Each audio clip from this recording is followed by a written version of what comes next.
guys, welcome to my channel. I'm so glad you guys decided to join me today. We are going to be showcasing a ton of stories, and basically we want to represent people. Whatever that looks like, there's someone that you can find yourself in. So we hope that when you watch these stories, you see a little bit of yourself and you can walk away with more comfort in who you are and what your life brings. Thanks for joining us and enjoy the show.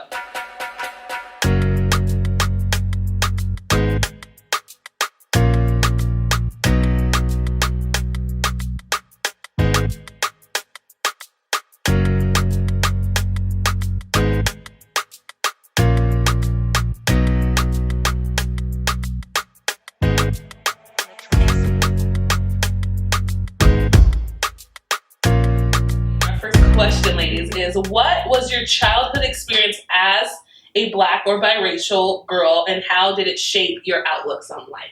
Well, it was difficult. I think because I grew up going to white private Christian schools. I had this ideal of beauty, which was, a white woman, which was, anyways. So I had this ideal of beauty, and I think I always compared myself to that from a very young age. And I never understood why I was always treated differently or why I wasn't seen as that one, so to speak. So it's always been a struggle to try to just accept my roots and who I am as, a Black woman. So I'm better now, but it's always just been a process and just ups and downs with that.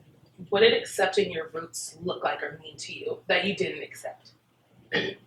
So my family's Nigerian, and I think there were a lot of stereotypes that came with that. That came with the African stereotypes, like being barbaric and things like that. And so it took me a very long time to accept my culture and to accept the fact that I am Nigerian and accept the fact that it is a good thing and there's nothing wrong with that, and to engage in, my family history and things like that. So it was just overcoming the stereotypes of what people thought and just accepting and being okay with it. Did you ever experience any confusion or dissonance with being raised by African Nigerian parents and then being a part of Black American culture? Was there any tension with that? Yeah, I think I got more different responses from, and I don't like using this, but I think we're all Black, so I don't like to separate it. But from those who don't identify with being from the continent of Africa or whatever, I think I saw a lot of people just kind of saying I'm not African American, or they would say negative comments about being Nigerian, and it was hurtful, because at the end of the day I still look at you and I'm but we're Black and we're still together and we should be united. We're creating this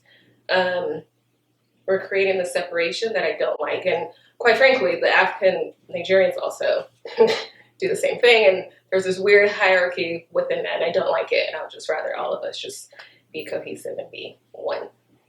Yeah, for sure. Does anybody else relate to that in any way? Or I think I do. I grew up, I was adopted, and so my dad is Black, my adoptive father is Black, and my adopted mom is white. So they had kids of their own, so we have mixed siblings, and me and my two younger siblings were adopted, and we're all Black, and my youngest sister is Hispanic, also adopted, so we had a mixed family. I also went to private school, so a private Christian, predominantly white school. I lived in Oregon, and I think it was hard for me to feel like I fit in any category, because I wasn't Black enough to really be Black, a Black American, right. Ghetto fabulous. Right. My siblings totally were. They love that and live that up, but I also am not white, but I speak a little more white. I remember going to Vanguard and having that experience where people are you're an Oreo, and I was ooh, okay, but to me, here I am, just what does that even mean? I'm not Black enough to be Black, but I'm definitely not white. Yeah. So I think that dynamic growing up was tough for me, because on top of identity that women deal with already, there was that whole aspect for me where I'm what does it mean to be a Black, strong American woman with that, in my own right? not just in the way I want people to see me as, or as people think that I should be acting like. So tough. I feel like I still wrestle with that even today. Did you know growing up that you were adopted? Like they weren't your biological parents? Yeah, I was adopted when I was 12, so I was older. Okay. In the foster care system for a long time, moving like from home to home. So it was never like nothing consistent. I didn't have a relationship with my mom. She's still around, but I don't really have a desire to have a relationship with her. So there is that like disconnect as well to that like side of my family. Yeah. So. So did you grow up with the tensions that I hear about a lot of mixed race children, like having one culture and the other and not knowing which to identify with, but both legitimately being yours because that's what you experienced? Yeah, definitely. Also, it's just such a weird dynamic. You get so used to it. It's my dynamic, so I'm used to it at this point. But when I look at it from the outside, we got lots of stairs. My mom gets along with my dad's family really great. She just like meshes in. So that's cool to see. But there is like, I would say we probably do identify more with like my black side of the family more than my mom doesn't really have family. A lot of her family died before we kind of like met them. So I think we've kind of had to make our own like traditions and like what does our family do? Yeah. Whereas we don't really have a lot of things where we're doing like traditional things that like maybe a African family would do. We don't have that. I don't even know like what that would be or how that would feel like. Really cool. I like have a lot of love and respect for that. But yeah, I've never been able to like identify with just one type of I'd say Black American family tradition. Yeah, sure.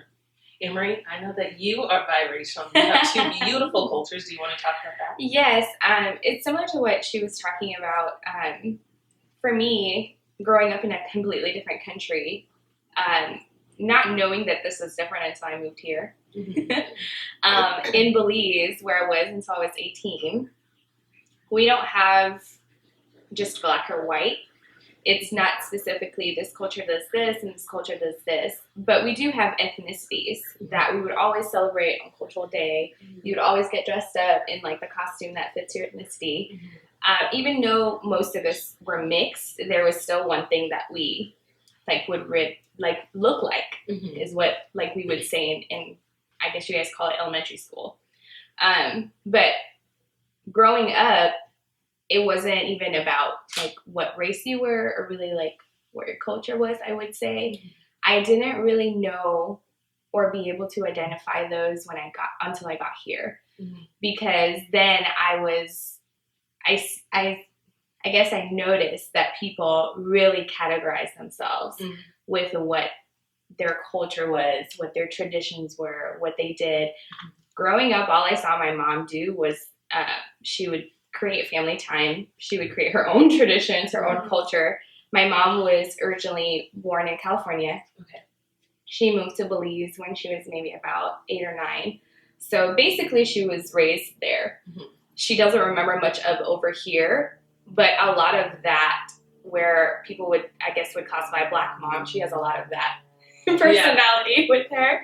And then my dad, my grandfather was Mexican and my dad is Belizean. So I'm mixed with Black and Hispanic and whatever else is down my ancestry line. But with my dad and my mom, I was never able to really say, okay, we're doing this because we're Hispanic or we're doing this because we're Black. And so I used to always tell my friends, I'm like, it's interesting to me because I feel like a lot of the things you guys can relate to is very different for me. Yeah. It's not like I don't see people in a way where it's like one or the other, but I recognize difference, if that makes sense. Yes. So I think for me as a woman, I guess I more identify with a woman of color because I do see the differences in how people are with women of color versus women are not. And I know that you guys experienced that as well. But I was made clear when I went to Vanguard and we did like the Black Student Union that being mixed is a whole different experience. And if you're not, like you said, it's kind of like you're not that much of this, so you can't say anything about that. You're not much of this, so you can't say anything of that. Your hair is different. Your face is different. Everything is different. It's like you're made aware that you are different. Yeah. And of course, you want to stand out, but struggling between figuring out what those differences were, coming from a place where those differences were evident but they didn't matter as much, was a whole new adjustment for me. Yeah. Especially being that I was already in my adult life and having to realize that at that point was very different. But I think that being here for so long, I'm noticing that we're having more conversations, and so understanding these things has become a lot easier. Did you ever run into any conversations where you felt like your perspective and experience was told that it was wrong because it didn't line up with how we Americans like grow up and think of race and for sure. I think me and my husband have a lot of conversations like that because my husband he's Black and he was raised that way. He's a very like cultured that way, and he will literally tell me Black people don't do that. And my best friend's also Black, and so they will literally, but it's just certain things I'm like, and they will remind me that they'll be like, oh, you're foreign. And so I don't take it as a way of it being wrong, but I have been made aware that certain ways of my, like how I see things and how I perceive things to be, or I'm like, that's not that much of a big deal, but it is. Yeah. And so, especially being in a marriage of that difference, I'm made aware a lot of times where this is what we're going to do and this is what we're not going to do. Yeah. This is what's accepted and this is what's not accepted. So, like I said earlier, just being more aware of like the people around me and how to, I guess, handle these differences has made me change kind of like, okay, this is not technically wrong, but this is kind of like how they do things. Yeah, for sure. How they say things. Yeah. So, yeah. Do you find that you are able to, like teach from your perspective as well, and that you've brought eye-opening experiences to the people in your life that are Black and say Black people don't do this? Yeah, I feel like as much as I learn from my husband, he learns from me. And I think that I bring a different type of communal. I Belize is more people-oriented. I mean, everyone knows everyone there. And I feel like the Black culture is very similar to that, where everyone is kind of considered family. Like, it's like, we will be there for you, you will be there for us. I have your back, you have mine. Yeah. And it's kind of like, we will help if we can. And so I think that was kind of the way, which is pretty beautiful when you think about it, is kind of the way me and my husband kind of like came together, because those similarities were easy to kind of go through life with each other with. Yeah. But as much as he learns different, I guess I would say, from two perspectives. He learns from the Hispanic side, from both of different, just being from a different country in general, which I think plays a lot into race, because every country sees it so differently, so differently. And I think we both don't get offended when it's like, that's not really something that I'm familiar with. Yeah. And then it becomes a teaching process. And I'm really looking forward to teaching my daughter some of those things, because she's also biracial. So it's really interesting when different people like yourself even come and say, hey, this is actually a thing. Like, we are mixed, and sometimes you're in the middle and you don't know really where your place is. So I think that's always a teachable moment. It's always inspiring to hear both perspectives and to kind of find that middle. Yeah. The middle part, yeah. Sure.